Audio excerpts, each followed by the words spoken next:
I suppose if the Red Sox have to trade Tristan, I wouldn't totally hate this move.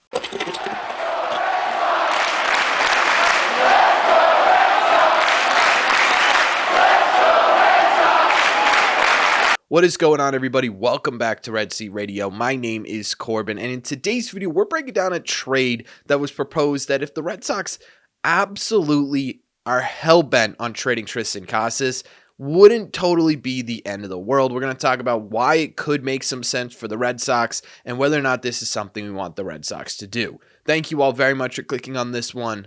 Let's get into it.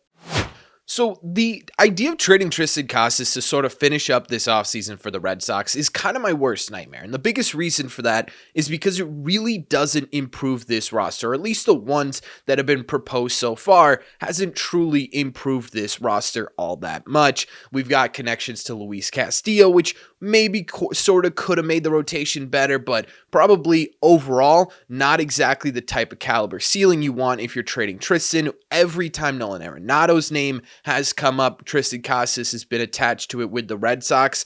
Don't love that. I mean, it doesn't make this team better offensively to remove probably your second best potential bat to replace him with a Hall of Famer who's sort of on the back end of his career. Neither of those made sense to me. It makes absolutely no sense in general and honestly would be kind of a nightmare. But there was one trade that was proposed recently that even the biggest Tristan Casas lovers, such as myself, has to at least think about it. And this came from a rumor that was spread a bit by this Twitter handle named Cardinals Live. They're an inside source for Cardinals news. They've sort of been on the pulse with this Arenado stuff. Chris Cotillo has mentioned them in articles. They've been pretty reliable so far this offseason when it comes to Cardinals information. They put out there one day that, hey, maybe there's some smoke surrounding the idea of a trade involving Ivon Herrera, which is one of the Cardinals' catching players. All of a sudden, because of the connection between Arenado and the Red Sox and all this smoke surrounding this possibility, fans from both sides came together almost and tried to create a package that would work to involve Ivon Herrera, and this is what it ended up looking like. Now again, this isn't any sort of legitimate information coming from anybody. This is just sort of a put together package. What they ended up with is something that looks like the Red Sox getting Nolan Arenado. Obviously, that's the guy who everyone has been connecting to the Red Sox, and taking on his contract, Ryan Helsley and Ivon Herrera for Tristan Casas, and Cardinals fans said Cutter Crawford.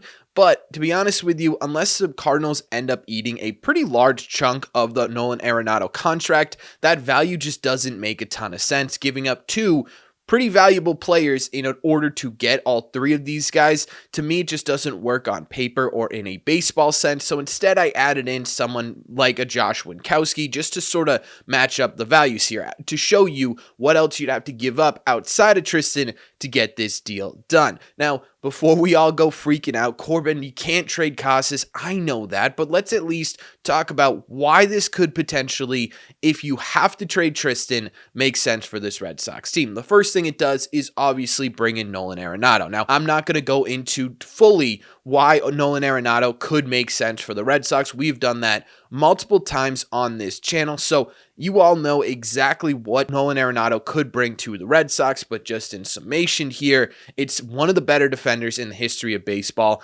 and it's a bat that really has a lot of potential to bounce back in a big way playing 81 games at Fenway Park. The second thing it does, and this is sort of the newer part of this trade, is it brings in one of the best closers / relievers in the entire sport in Ryan Helsley. Because Helsley not only has some of the fastest pitches in the sport, he also had a 2.04 ERA last year with a really not much higher 2.41 FIP, a 1.101 WHIP, and a 2.06 ERA plus.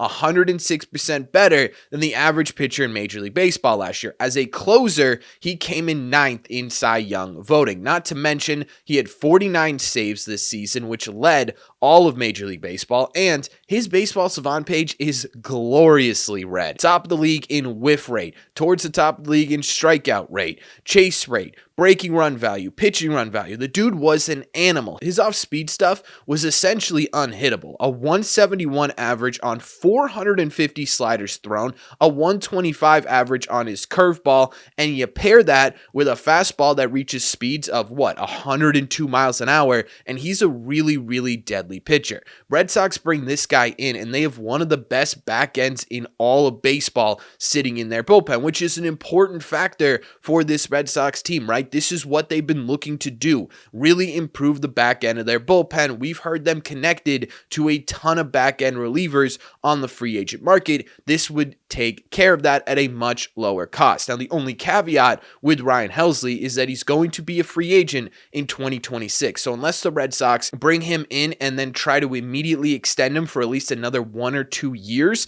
he's probably going to hit the free agent market in 2026, making this sort of a short-term rental type deal. The third thing this would do would bring in Ivon Herrera, who's kind of a really interesting conversation because he could actually end up being the future of Red Sox catching. This season was Ivon's first season really at the big league level, or the first season he got a real chunk in the big league level. He played 72 games with the Cardinals, and he absolutely tore it up this year at the plate. He had a 301 average, a 372 on base percentage, and a 428 slug for an 800 even OPS and a 124 OPS plus, 24% above league average production. That is some impressive real first impressions at the big league level. His scouting report, because he's so new to Major League Baseball, is something that I paid attention to as well, and it's actually kind of fascinating. First and foremost, Ivon is a right-handed hitter, which again would help a little bit with the Red Sox lineup balance, even though I think that's a well overblown portion of what the Red Sox should be trying to do, besides the point, but a lot of his contact comes to the opposite field. It's really where he strives. He's mainly a line drive ground ball type hitter, which is interesting because those line drives and ground balls are coming off his bat pretty quickly. In fact, most scouting reports, including the one I'm showing on screen right now,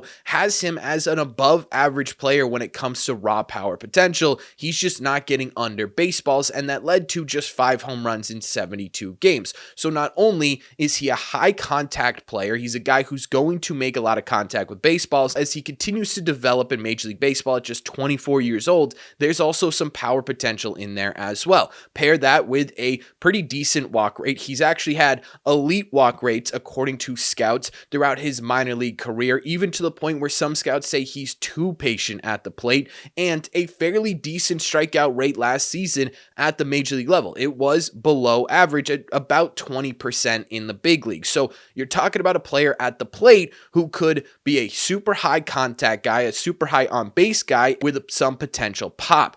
That makes a lot of sense for where the Red Sox are at right now. Not to mention defensively, he's not exactly going to be Yadier Molina over there in St. Louis or anything like that. But at the same time, too, last season, he was an above-average defender when it came to blocks and framing behind the dish. Base stealing, that's a little bit of a different story, but at the same time, too, the Red Sox were towards the bottom of the league when it came to blocks above average metrics and framing. This would be two things the Red Sox would immediately improve on defensively coming into 2025. And again, this guy is so young. He's 24 years old. He's under control until the 2030 season. So you've got him for a pretty long period of time here with your team. He's got minor league options. This is a flexible player with a really, really high ceiling. Like I said, he was one of the more exciting young catching players in the entire sport last season, and this is a position that the Red Sox really don't have a ton of future in unless you see major improvements defensively from Connor Wong this season. So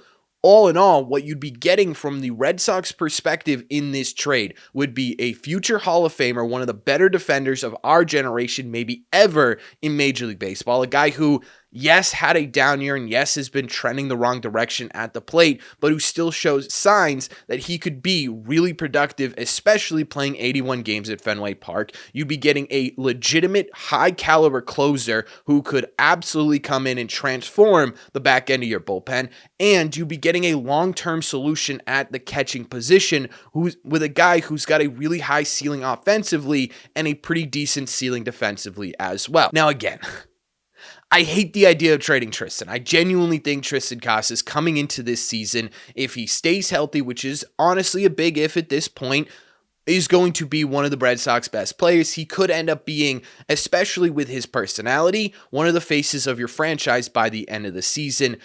It would be a whole lot easier for this Red Sox team to just spend money, right? You could accomplish everything you'd accomplish in this trade by holding on to Tristan, paying Alex Bregman, and paying a guy like Tanner Scott or Kirby Yates. It does the exact same thing, and that's what really bugs me about the whole Tristan Casas thing is, yes, this would improve your team overall, I think on paper, even with the loss of Tristan Casas, just because it impacts so many areas of this team's current needs.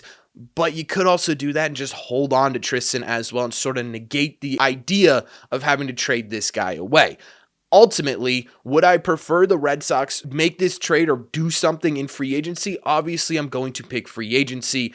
But at the same time, too, doing that requires the Red Sox to spend some money, which we realistically are looking at this saying, I don't know if they're capable of doing that. In fact, I think most of us would lean towards no, the Red Sox are not capable of actually going out there and spending money instead of having to trade away these extremely valuable assets that they currently have on their team. Not to mention the whole Rafael Devers at first base thing totally freaks me out. But at the end of the day, regardless of the trade, I'm going to hate the Red Sox trading Tristan. I don't know how much I would hate this trade. Again, there is a lot of positives coming back for the Red Sox to totally say, no, you know what, Tristan's involved. I'm not even thinking about it. This one, at the bare minimum, has to have you just a little bit sitting there saying, I don't know if this would be the end of the world. And that's kind of the point with this trade, in my opinion.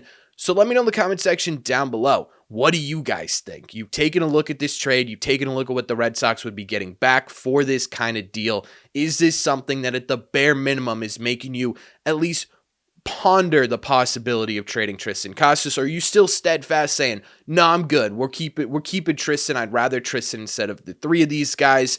Or have you been wanting to trade Tristan this whole time? Let me know all your thoughts in the comment section down below. As always, if you made it to the end of this video, do me a favor. Make sure you guys have hit that subscribe button if you haven't already. If you're new here, we talk Red Sox content almost every single day. Also, make sure you guys have hit the like button on this video as well. It just simply helps out a ton. It's the best way to let me know you're enjoying the content. Don't forget, if you guys want to listen instead of watch these videos, best way to do that is head over to your favorite podcasting app and look up Red Seat Radio. Thank you all very much for clicking on this one, and I will see you in the Red Seats.